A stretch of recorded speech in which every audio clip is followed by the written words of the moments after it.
Welcome to the IIoT and Remote O&M webinar for the semiconductor industry this morning. And we're going to be basically looking first at the markets. And the markets slides that we're going to show here are really focused to a great extent on all the components that go into the IIoT and Remote O&M. Your valves and pumps and things are really the foot soldiers, and of course your instrumentation. And I think the McElvain Company is in a unique position because our 100 different services are all focused on combust, flow, and treat.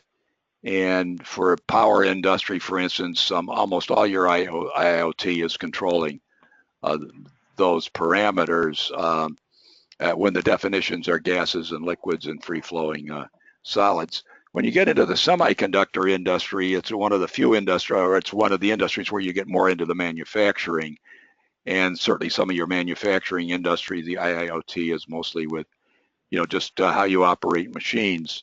But even in the semiconductor industry, a very large portion of all the IIoT is going to be controlling the flow of all these different liquids and gases and free-flowing solids. And so you've got your ultrapure water and your clean rooms, and of course all the pumps and valves. You've got wastewater treatment and reclamation, and then certainly there's a lot of process filtration that's going on with your filtration of your chemicals as well as your ultrapure water and so forth. But another area here is your gases and chemicals that are delivered to all your tools. And when you start adding that into, then the flow and treat of liquids and gases becomes a huge aspect of all your IIoT systems in the semiconductor industry. And as we'll see, a lot of work has been done in that area as well.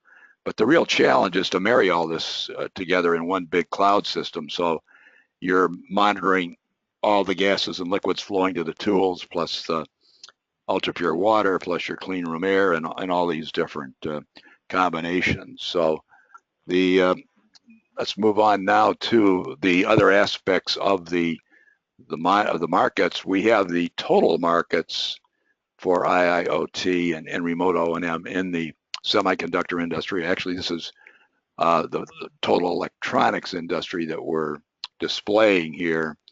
And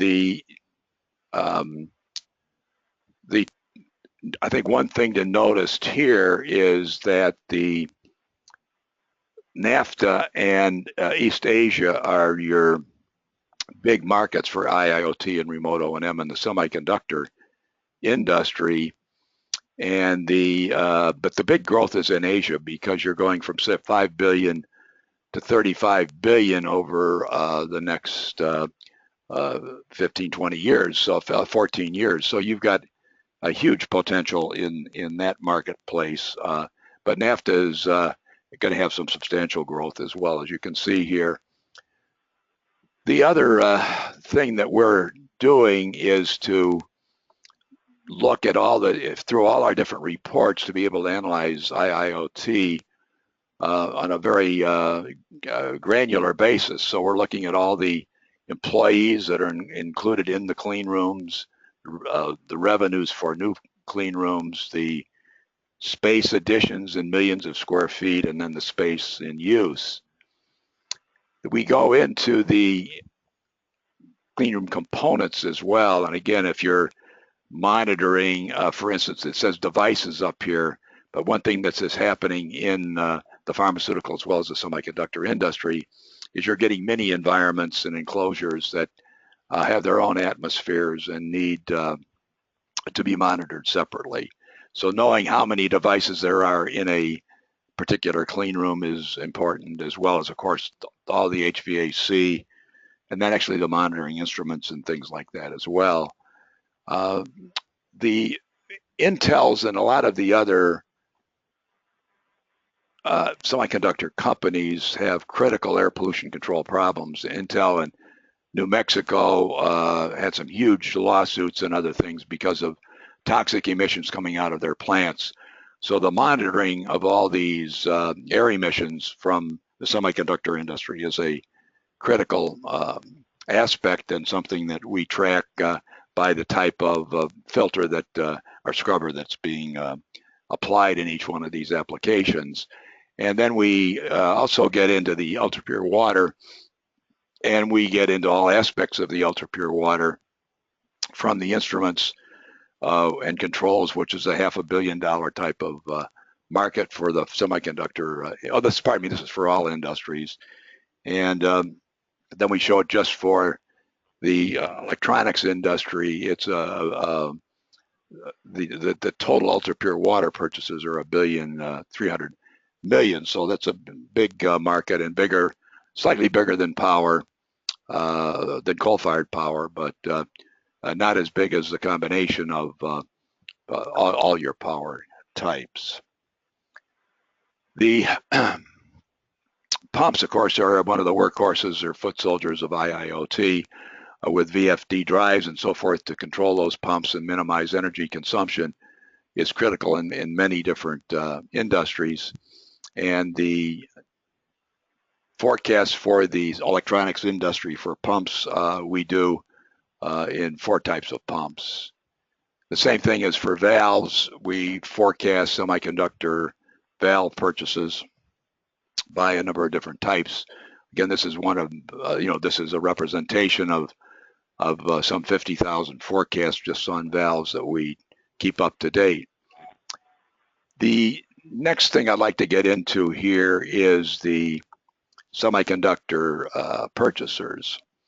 The whole program that we have is to identify the largest purchasers, not only of IIoT systems, but for all the combust, flow, and treat products.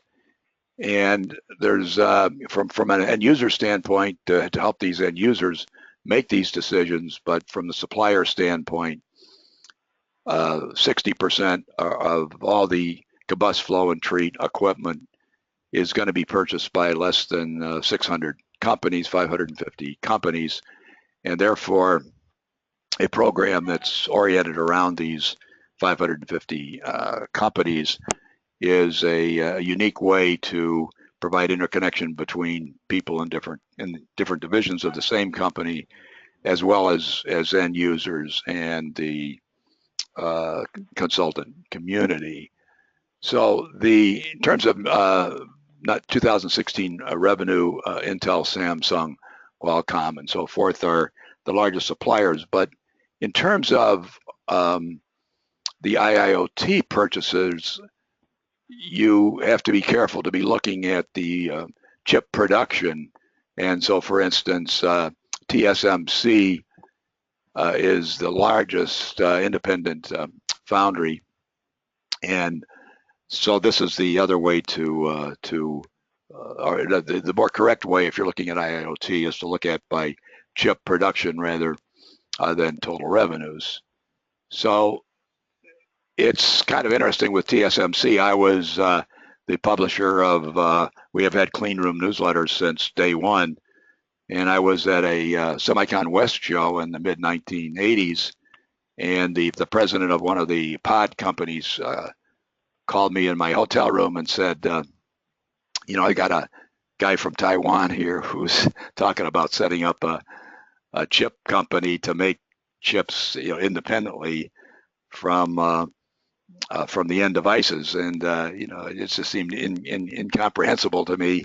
But he wanted me to interview a Morris Chang, and so anyway, that was my first introduction to TSMC, and when it was just an idea in one guy's head, and now it's the largest semiconductor foundry in the world, and certainly has. There are a lot of details that I'm not going to go into here, but the company is a very profitable company and doing very well. What we are doing for each of these 550 companies is to not only get a lot of the statistics about their plants, but also about what they're actually doing on all these combust, flow, and treat activities, and obviously water treatment is a big activity for TSMC. Wastewater is being monitored continuously, and like the other semiconductor companies, they have reclamation programs that can be pretty sophisticated in terms of water that goes to a tool. A part of it that's not used can go back and can be recycled with minimum treatment. Anything obviously that's used wastewater has to go through a much more rigid treatment regime. So as we were talking about before, air pollution control is critical because the volume of pollutants going out of these plants is not particularly large, but the toxicity is high, and therefore measuring the concentration of VOCs and other things is important. And as IIoT moves forward, there in cloud-based systems, you're going to be able to relate some of the process parameters to some of the emissions in a better way than you're actually doing it now. So the TSMC does operate a number of fabs, as we see here.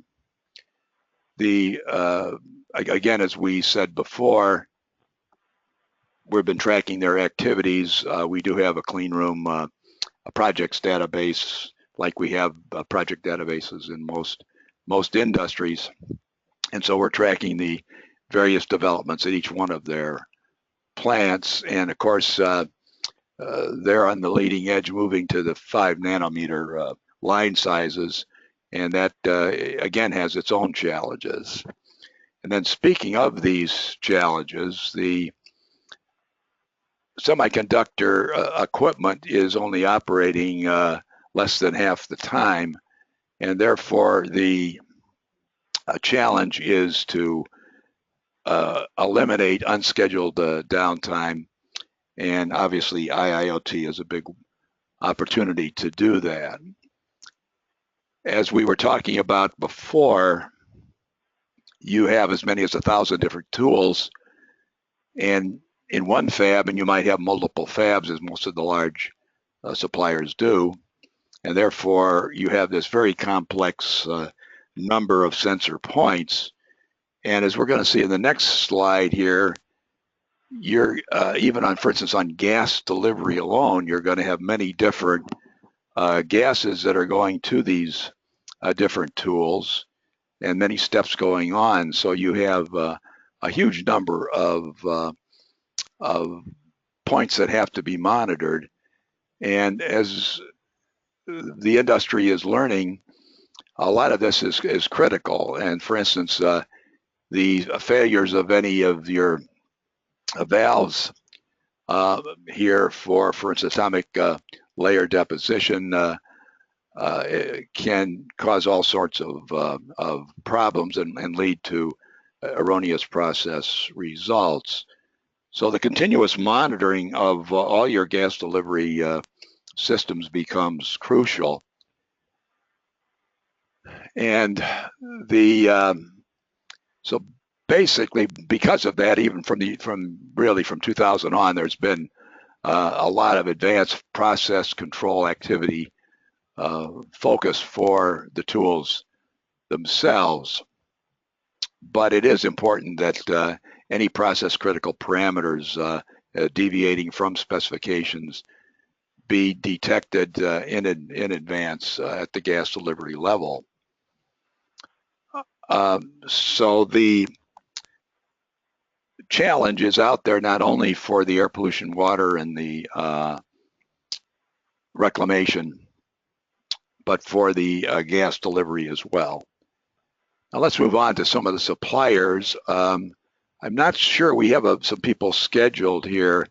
Howard Abramowitz of Air Care was in communication this morning, and I'm not sure whether Howard is on with us or not. It doesn't look like he is. But the facility monitoring is critical, and the there's one thing actually on the facility monitoring. You've got all these particle counters and temperature and humidity and so forth. But as we've been reporting in our clean room newsletters, the movement of people within the clean room has a bigger impact on cleanliness than had been previously thought.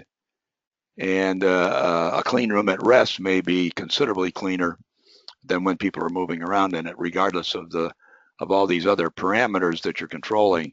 So there's an opportunity again for more flow sensors throughout the room, or some other way to track people movement as one additional parameter.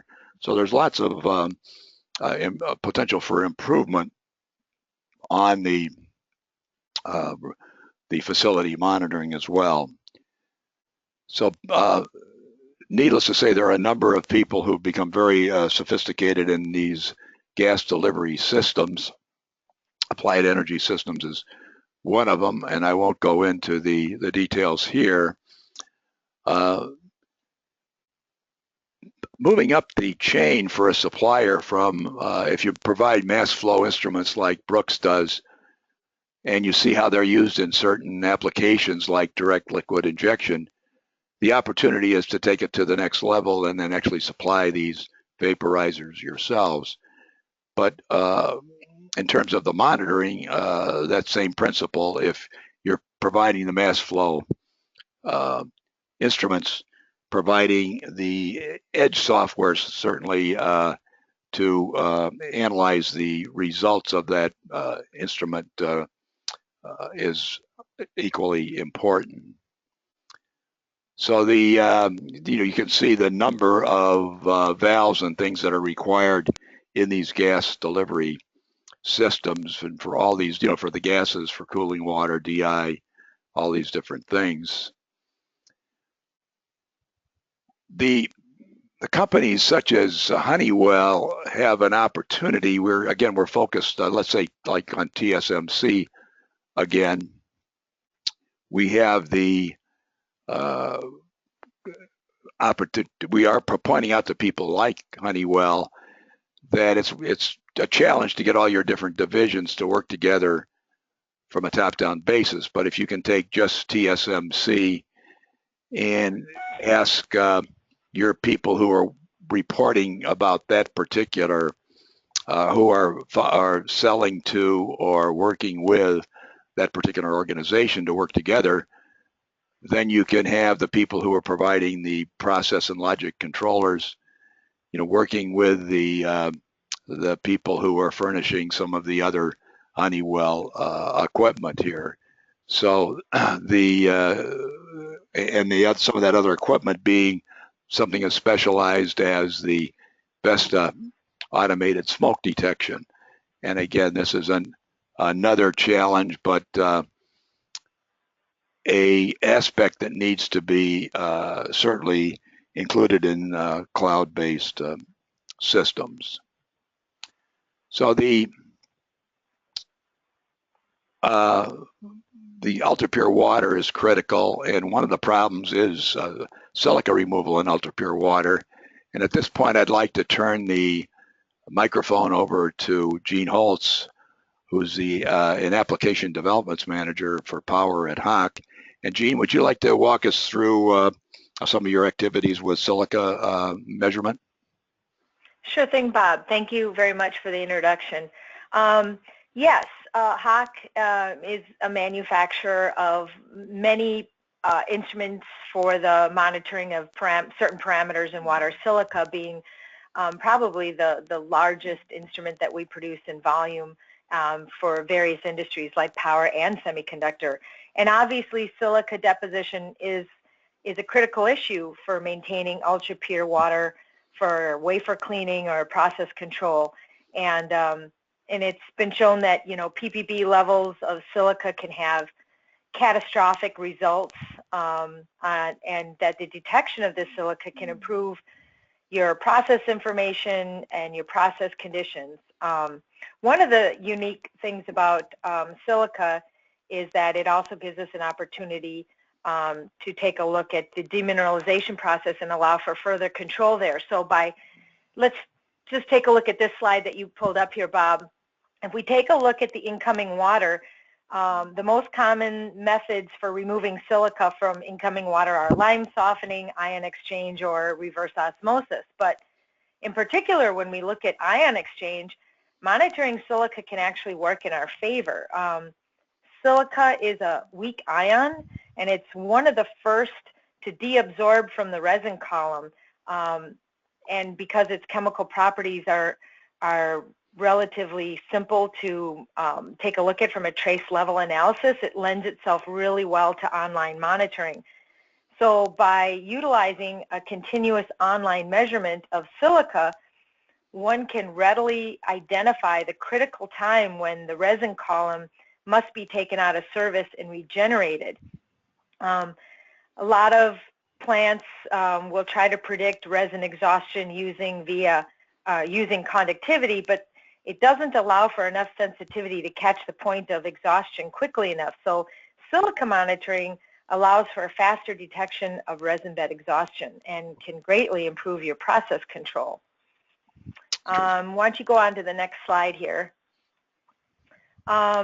This graph that we have up here on the right compares a conductivity analyzer signal to a silica analyzer signal, and you can see that the difference in response time is really quite significant.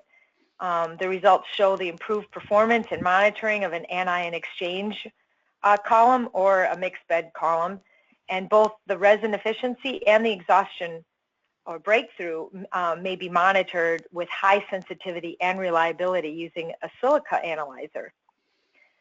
So again, your online instrumentation, like using a silica analyzer, can provide a warning to breakthrough, and hence the need to remove resin from service and regenerate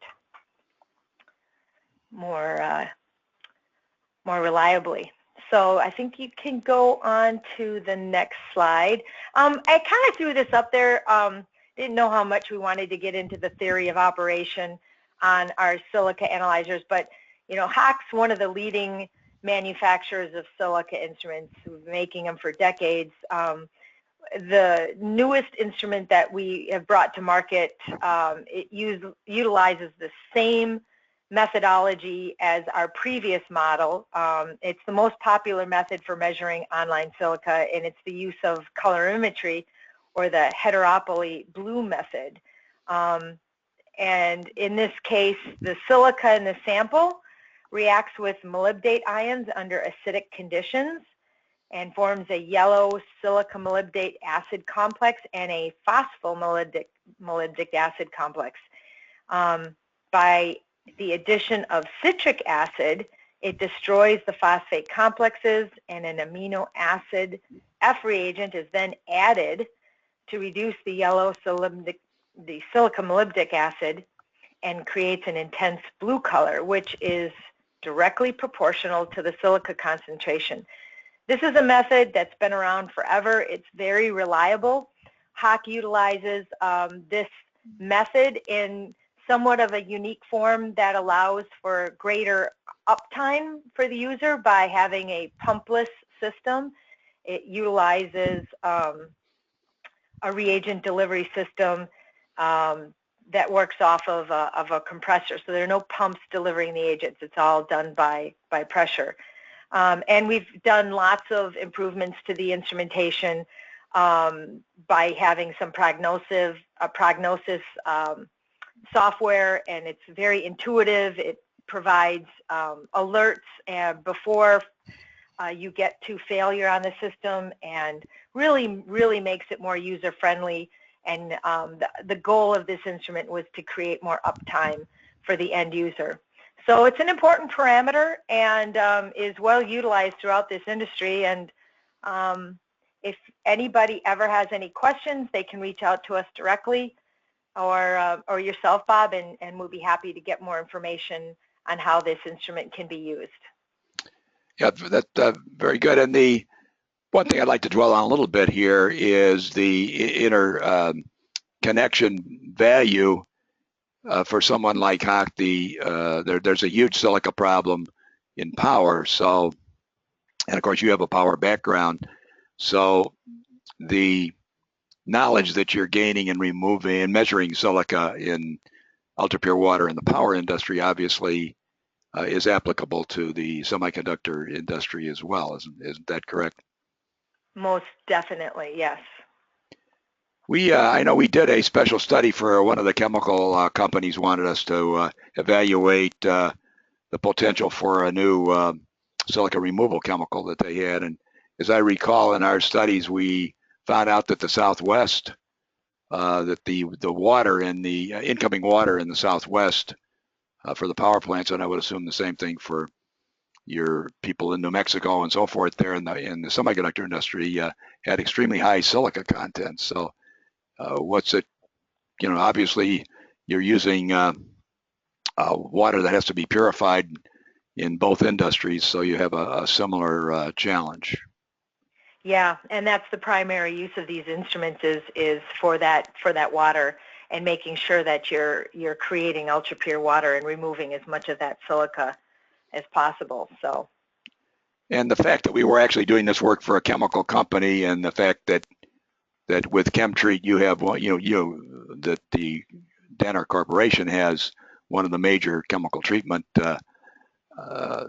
chemical companies, as well as with reverse osmosis that you had on your earlier slide. Of course, with Paul, you have a premier supplier of both the cartridges that would be used even to purify, the ultra-pure water. First of all, you got the RO, the Paul RO right at the central location where you're pumping the ultra-pure water, but then right at the machine itself or the tool itself, you've got another Paul cartridge which has, ensures the ultimate purity, that nothing contaminates the water as it's being delivered through the line. And of course, all this then has implications in terms of measurement. I would assume you're not to the point of having to measure the water after it leaves the cartridge in the tool, because that would be prohibitively expensive. But obviously, the particle measurement in the main system is critical to the performance. So thank you for those inputs. I talked to Les Goldsmith as short as an hour or two ago, and but I don't see him on the operational certainty outside of them. Les, are you have you joined us there? No, I guess something must have happened. We did have some Comcast problems, so maybe some of the people that were planning to participate are not going to be able to do so. So we will get Les another time then, or if he happens to join us later in the program here. But he's involved certainly with a division of Johnson Controls, and again, I think this is another example of how a larger company is going to be able to coordinate their efforts around various different divisions, because obviously Johnson Controls has a number of opportunities to be participating with the TSMC or one of these other companies. But Enviroco has a unique position, and they've been involved ever since we've been writing our clean room newsletters for decades here. And it's kind of interesting the way this industry has evolved, in that nobody would have thought that anything rather than a big fan in a ballroom atmosphere was the way to deliver air. But it turns out that the filter fan units, which have a filter and a fan for each 24-inch by 24-inch HEPA filter, are not that costly compared to the big ballroom fans, and they give you better distribution of your air through the ballroom. So making those, so you could have hundreds of these fans in the ceiling, as opposed to one big fan that's pumping the air across the total ceiling. And so you get critical considerations relative to the design of of the motors and the minimizing the energy consumption and some of the other aspects. And Embarco has been heavily involved in all this for decades. And I won't go into some of the details that Les would have presented to us, except that there are considerable savings with your ECM type motor approach here, as you can see for that, and then of course the controls that go with it as well. And again, the automatic system can be networked into your overall cloud system. And obviously the cloud system, these days can be providing mobile type communications with all the people that are needed to be included. So that basically was his presentation. I'm sorry he wasn't able to join us with it on it, but we're going to go on now to some of the other suppliers here. Fujikin, who makes the valves, is also providing the automatic control equipment and the fabrication of integrated gas systems. So we're seeing a valve manufacturer who's moved on to providing the complete gas systems. Lighthouse is a major player in the monitoring systems. You can see all the different things that you're measuring here, from the airborne molecular contamination to vibration, brightness, ESD, and then the surface particle counters, where you're actually measuring the contamination on the particles themselves. And as we talked about before, the fact that the movement within the clean room is a big variable means even more flow monitoring within the room itself is probably going to be desirable. And again, as you go down farther and farther on these line sizes, you have to have even better and better control of any kind of particulate in the room. So new concepts such as flow monitoring in throughout the room, I think, are going to be desirable. MKS is another example of a company that is providing complete automation platform solutions, and not just the instruments. And they've gone on to even furnish them some of the process equipment as well, with the microwave plasma subsystems. In some cases, you have specialized O2 monitors. So PureAir focuses on the monitoring oxygen in atmospheres where it's not supposed to be. So they call it deficiency monitor measurement. But these would be in nitrogen environments that you would get in glove boxes and other types of equipment that are being increasingly used in the semiconductor industry today, to the point where you can get the people out of the atmosphere, you can get the oxygen out of the atmosphere, and anything that you can be operating in a nitrogen atmosphere without people and without air contamination, obviously, is desirable. So these types of oxygen monitors will be increasingly popular. TSI is a company that's been in the particulate monitoring area for many, many decades, and measures particulate for research and other things, and it's gotten into complete facility monitoring systems over the last 15 or 20, 30 years. And with a concept called condensation nuclei particle counting, you're actually able to measure these nanoscale particles that are less than 100 nanometers. So the okay, wow, yeah. So we're sorry. No, it can hear you right now. So Yeah. this will say. Okay. Right. Okay. Wow.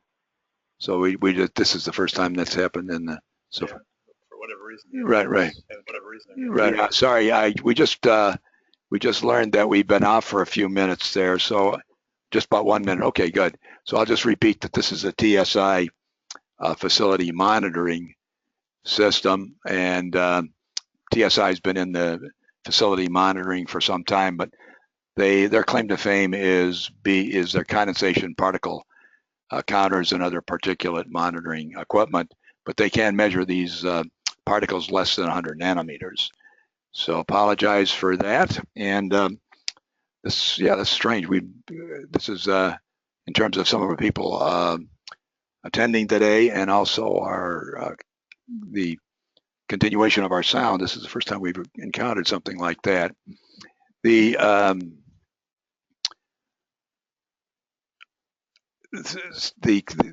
gas delivery systems from UCT are some of the things that actually UCT was the company that was providing some of that earlier data about the need for the measurement of the parameters in your gas as you're delivering it.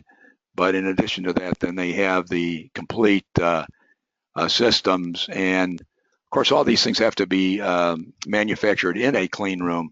So they've got class 100 and 1000 clean rooms that are used for that purpose.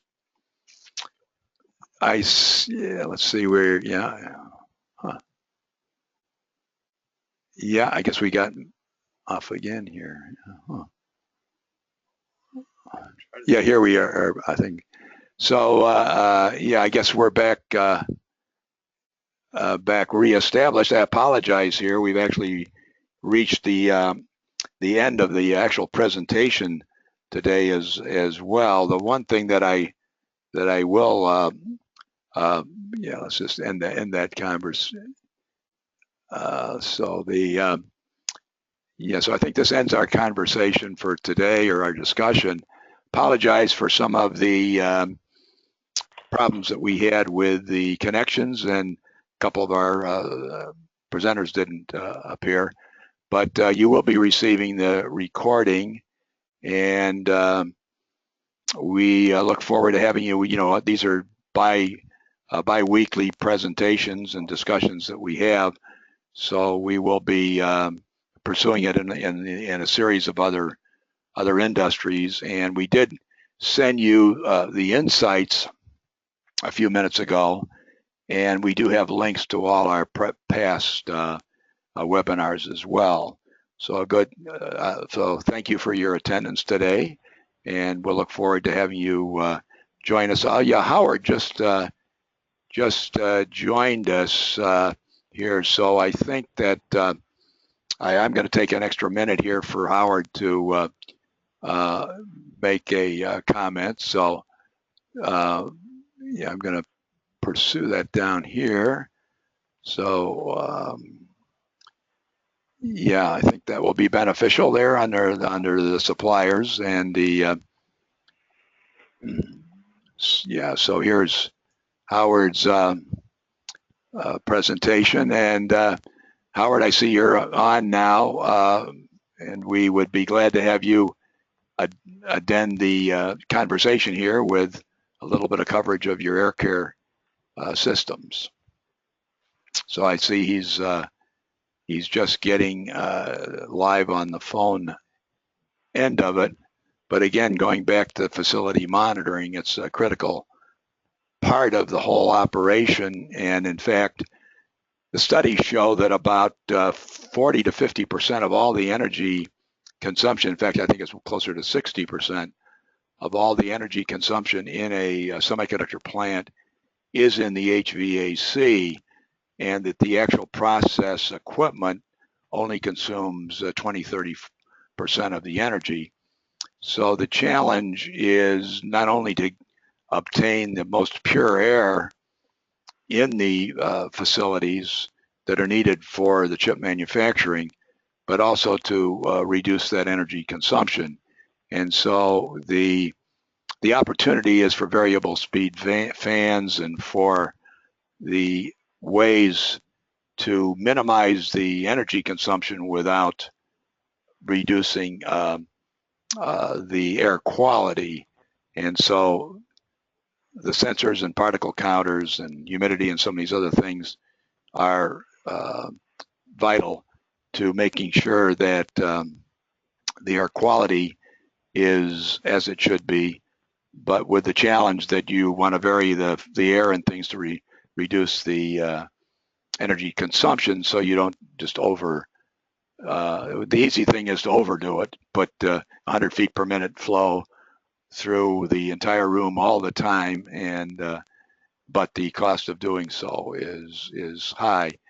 Howard, are you able to join us by, it looks to me like your phone is on mute. Are you able to unmute yourself there and maybe talk a little bit about your facility monitoring system? Can you hear me? I sure can, right. Okay.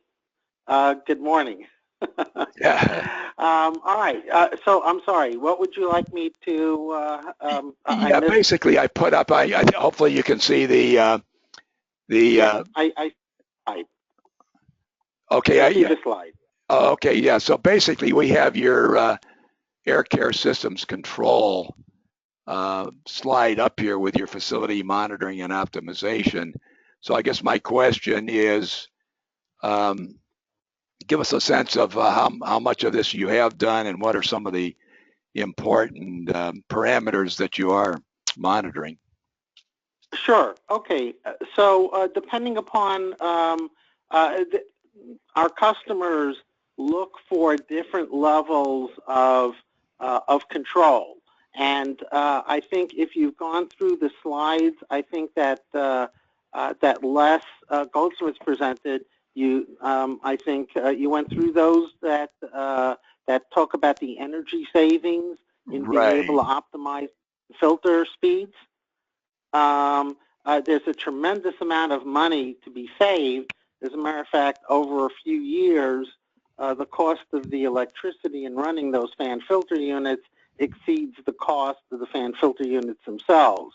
And so when we first got into controlling fan filter units, we were doing things as simple as providing clock calendar features so that if you were not running the clean room 24/7, you could put it into a setback mode so you maintain the clean room integrity, but you reduce the airflow speed because you do not need the same number of air exchanges, and so you can save a significant amount of energy and extend the life of your filter media just by being able to scale back. And so we had basically what we call setback or clock calendar features that allowed the customer to get his facility air exchanges down so that he maintained the clean room integrity, and that could save 30% of the electric bill just there if you're talking about a normal 8 to 10 hour shift during the day and you're basically not operating over the weekend. There's a significant amount of time that actually the clean room is not being fully utilized. And then we got into more of an optimization where if you're trying to maintain a differential pressure in the clean room, most of the clean rooms are set at much higher air exchange rates in order to guarantee that they meet or exceed, let's say, the air exchanges of the differential pressure. And so we can, through our control system, monitor, let's say, room pressure and be able to actually adjust the fan speeds so it maintains the differential pressure. And there again, you could save a significant amount of energy because you're getting from the fan filter units whatever air you need in order to maintain your pressure, and you're not overextending the use of the fans. And in pharmaceutical applications, as an example, differential pressure might be a critical element. In nanofab technologies, you could tie it to a particle counter, and you could actually control the air exchanges to give you the reduced particle counts that you want to get. And so this could be done in a room-to-room in more and more applications. Either the FDA or government regulations or just facility yield improvements are demanding more and more monitoring systems. And if you've got the sensors already in place, you could take advantage of those sensors by feeding them back into the control that controls the speed of the fans to basically let you regulate to that level. And I think, as Les has shown in his slides, you could save over a third of the consumed electricity, which both in some places can provide significant rebates, but does provide not only significant cost savings, but also it optimizes the performance of the facility. So, so I can go deeper into a particular area, Bob, if you think, but that's kind of the 2-3 minute overview. Yeah, that's great. And but let's spend another 2 or 3 minutes. Let's talk about this clock calendar control. And so obviously when there is no activity going on in the clean room, there's a huge opportunity to reduce your fan speed. And what would typically, at what levels would there be airflow during that downtime? Is it 10%, 50%? Sure. Typically, if you're looking at compared to full speed, maybe you get about a 50% reduction compared to full speed. Against optimized speed, maybe it's about 30%. Look, the main issue is this.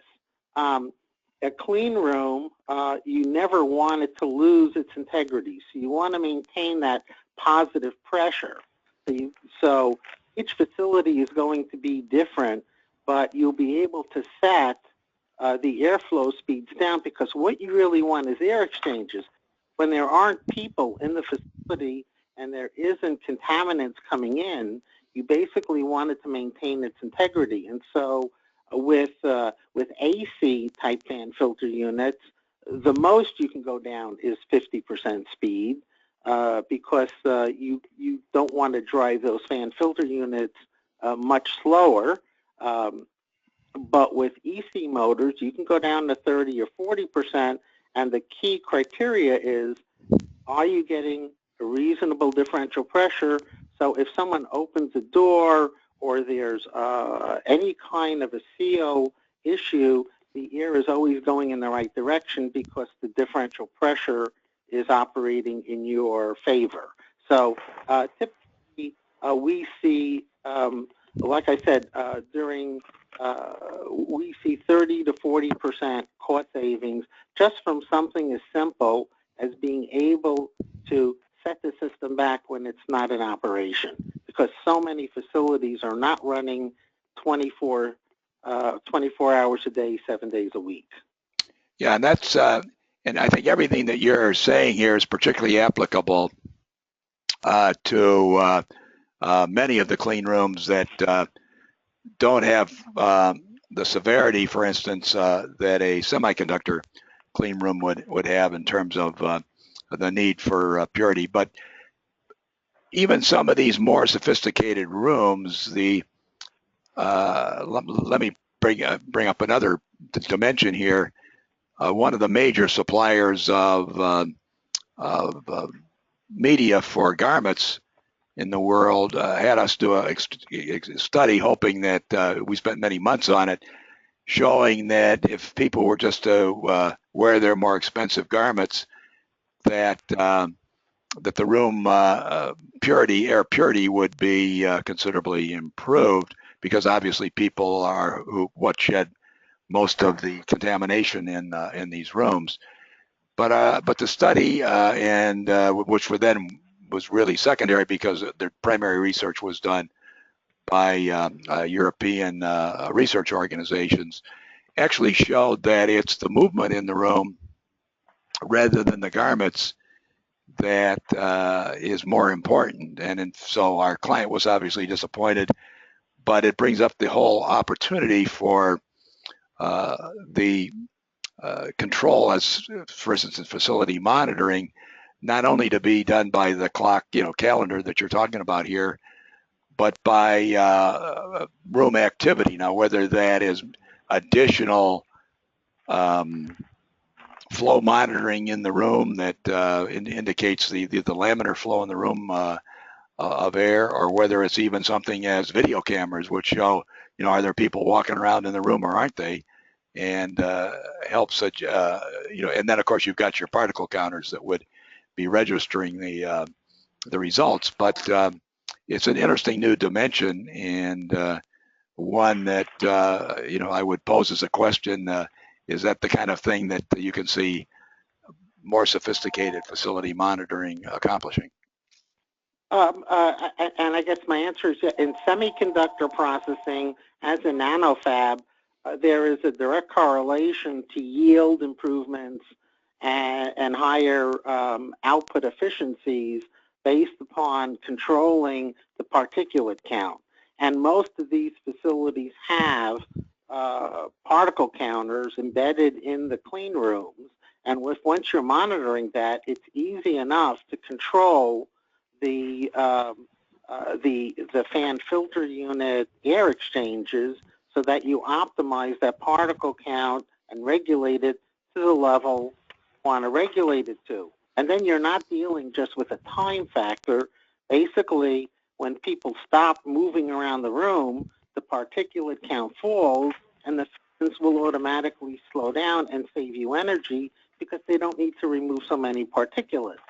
And so this is very common and something very easy to integrate if you've got a fan control system in place and you've got monitoring, which you're doing anyway.